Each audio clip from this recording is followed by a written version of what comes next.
Warning, the following video contains a gratuitous amount of someone else's opinion. Viewer discretion is advised. When I was a kid in the early 2000s, I loved Dragon Ball Z. It was just so good. My mom, on the other hand, But despite the fact that I spent most of my childhood banned from watching the anime, she still for some reason decided that for Christmas one year she should get me this!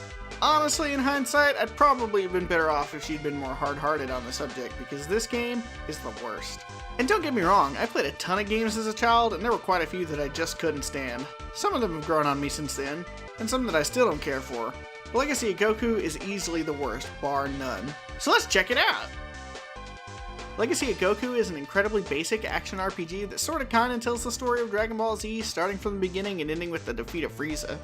We start out at Kame House, and without even making it 15 seconds past the title screen, the somewhat smaller of the game's two absolutely gargantuan problems rears its ugly head. The very first quest we've got to do is find Master Roshi's magazines, and the quest, while straightforward and easy, isn't enjoyable to do. At all. You might think, oh, it's not so bad, it is the tutorial quest after all. But the problem is that almost the entire game is just minor variations on this. Sometimes they're a touch more complicated, when you have to find 3 rocks scattered across a modestly sized area, or the 2 times that you have to find a small child that follows you around until you take them home. But sometimes they're actually somehow less complex, like when you fly ever so slightly to the left to pick up a toy, before you fly ever so slightly back to the right to give it back to the stupid little boy that doesn't deserve to have nice things if you can't be responsible with them, Josh!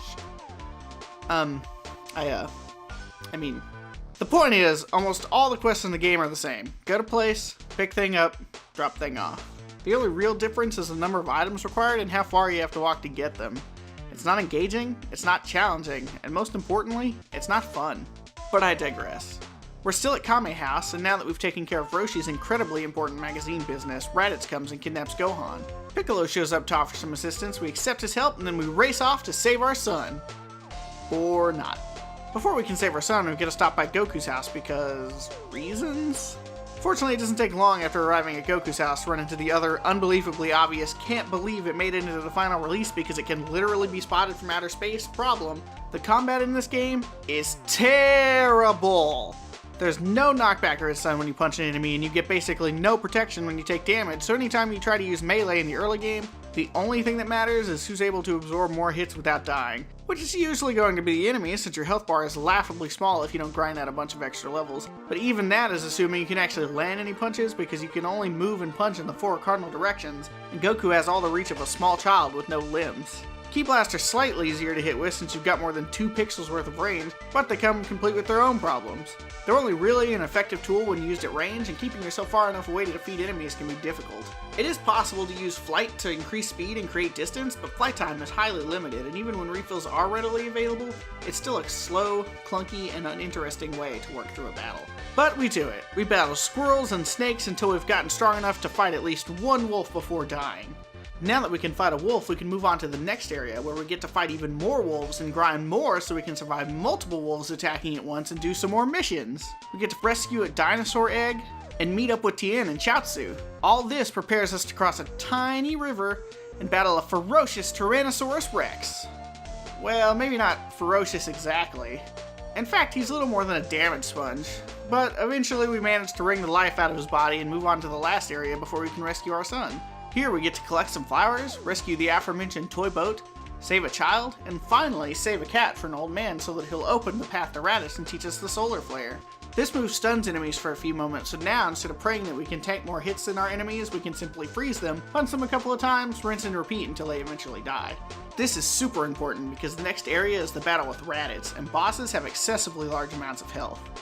Fighting him takes forever, but once we finally take care of him, the rest of the game pretty much plays out the same.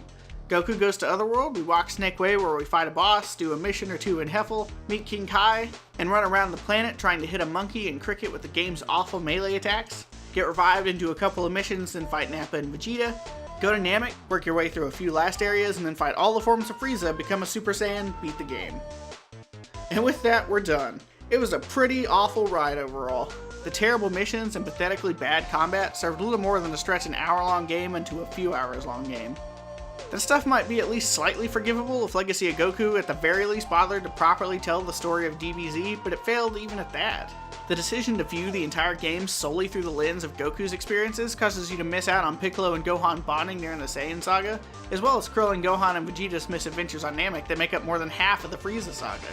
I skipped or glossed over a lot of far more minor problems that exist in this game, like how the Kamehameha is taught to you by King Kai and is orange instead of blue, how they filled the intro with ridiculously compressed footage that made the awful Game Boy Advance video cartridges seem DVD quality in comparison, how the entire game can be blown through in about 2 to 3 hours, even including grind time, and a lot more.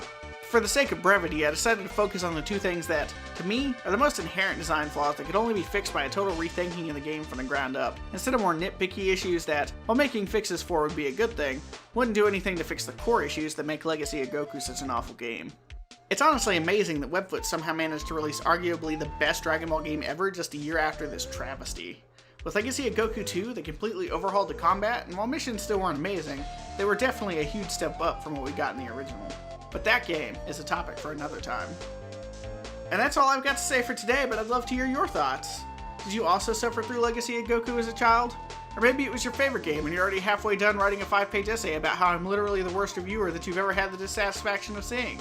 Let me know in the comments.